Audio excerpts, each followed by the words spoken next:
দৃষ্টান্তমূলক শাস্তি হবে, দৃষ্টান্তমূলক।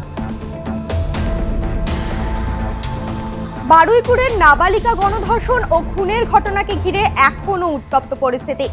রাজ্য জুড়ে ক্ষোভ, প্রতিবাদ এবং দ্রুত বিচারের দাবি ক্রমশ জোরালো হচ্ছে। এই আবহেই মঙ্গলবার সকালে নির্যাতিতার পরিবারের সঙ্গে দেখা করতে বারুইপুরে পৌঁছন পুরমন্ত্রী অগ্নিমিত্রা পাল। তার সঙ্গে ছিলেন বিজেপি নেত্রী লকেট চট্টোপাধ্যায় সহ দলের একটি প্রতিনিধি দল।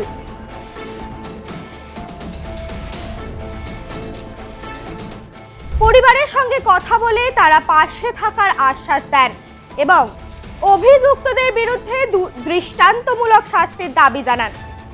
একই দিনে মুখ্যমন্ত্রী শুভেন্দু অধিকারীও বারুইপুরে নির্যাতিতার পরিবারের সঙ্গে দেখা করতে যান। এদিকে তদন্তে গতি আনতে ইতিমধ্যেই 6 সদস্যের বিশেষ তদন্তকারী দল বা সেট গঠন করা হয়েছে। ঘটনায় 3 জনকে গ্রেফতার করা হয়েছে বলে জানা গিয়েছে। পাশাপাশি জাতীয় মহিলা কমিশনও স্বতঃপ্রণীতভাবে ঘটনার রিপোর্ট তলব করেছে। এই মুহূর্তে কি ঘটেছে, তদন্ত কতদূর এগিয়েছে, সরকার ও প্রশাসনের অবস্থান ঠিক কি রকম? রবিবার সকালে বারুইপুরের ধপধপি এলাকায় একটি পুকুর থেকে উদ্ধার হয় এক নাবালিকা কিশোরীর দেহ। অভিযোগ, কিশোরীকে গণধর্ষণের পর খুন করা হয়েছে। এই ঘটনার খবর ছড়িয়ে পড়তেই এলাকায় ব্যাপক উত্তেজনা তৈরি হয়। স্থানীয় বাসিন্দারা দোষীদের গ্রেফতার ও কঠোর শাস্তির দাবিতে রাস্তায় অবরোধ করেন। কিছু জায়গায় রেল অবরোধও দেখা যায়। ঘটনার গুরুত্ব বিবেচনা করে দ্রুত তদন্ত শুরু করে পুলিশ। পুলিশ জানিয়েছে ঘটনার কয়েক ঘন্টার মধ্যেই 3 জন অভিযুক্তকে গ্রেফতার করা হয়েছে। ধৃতদের নাম আনন্দ সর্দার, প্রভাস মণ্ডল এবং দিবাকর সর্দার। 3 জনের বিরুদ্ধেই ধর্ষণ ও খুন সহ একাধিক ধারায় মামলা রুজু হয়েছে। তদন্ত এখনো চলছে।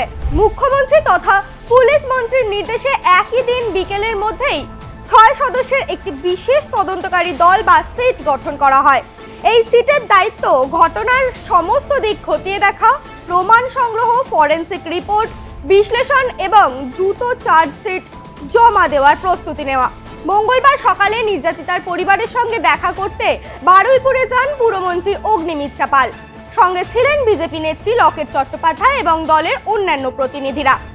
তারা পরিবারের সঙ্গে দীর্ঘক্ষণ কথা বলেন।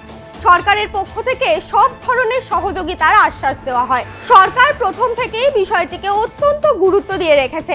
তিনি জানান, মুখ্যমন্ত্রী পরিবারের সঙ্গে কথা বলেছেন, দ্রুত তদন্তের নির্দেশ দিয়েছেন এবং 24 ঘন্টার মধ্যে মূল অভিযুক্তকে গ্রেফতারের কথা বলা হয়েছে। মন্ত্রী আরও বলেন, এই ঘটনার বিচার দ্রুত হবে এবং দোষীদের দৃষ্টান্তমূলক শাস্তি নিশ্চিত করতে সরকার বদ্ধপরিকর। অগ্নিমিত্রা পালের দাবি, নির্যাতিতার পরিবার সরকারের ভূমিকা নিয়ে সন্তুষ্ট।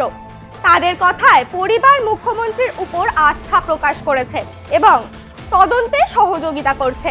মন্ত্রী আরও বলেন, এটি রাজনৈতিক কর্মসূচি নয়, বরং এটি মানবিক দায়িত্ব পালন।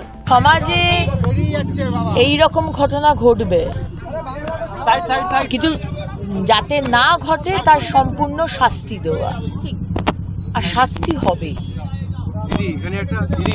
দৃষ্টান্তমূলক শাস্তি হবে, দৃষ্টান্তমূলক।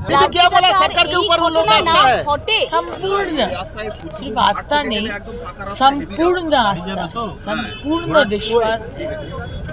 सिर्फ उनका पिताजी नहीं, पिताजी बोले सारे गांव वाले का पूरा। बहु बार मुख्यमंत्री ने फोन किया है, बहु बार आईजी साहब ने फोन किया है। বিজেপি নেত্রী লকেট চট্টোপাধ্যায়ও পরিবারের সঙ্গে সাক্ষাৎ করেন। তিনি বলেন, অভিযুক্তদের কোনোভাবেই রেহাই দেওয়া হবে না। আইন অনুযায়ী সর্বোচ্চ শাস্তির দাবি জানিয়ে তিনি বলেন, এই ধরনের অপরাধের বিরুদ্ধে কঠোর বার্তা দেওয়া প্রয়োজন। মুখ্যমন্ত্রী শুভেন্দু অধিকারী আগেই নির্যাতিতার বাবার সঙ্গে ফোনে কথা বলেছেন। তিনি আশ্বাস দিয়েছেন, পরিবারের প্রয়োজনীয় সব রকম সাহায্য করা হবে।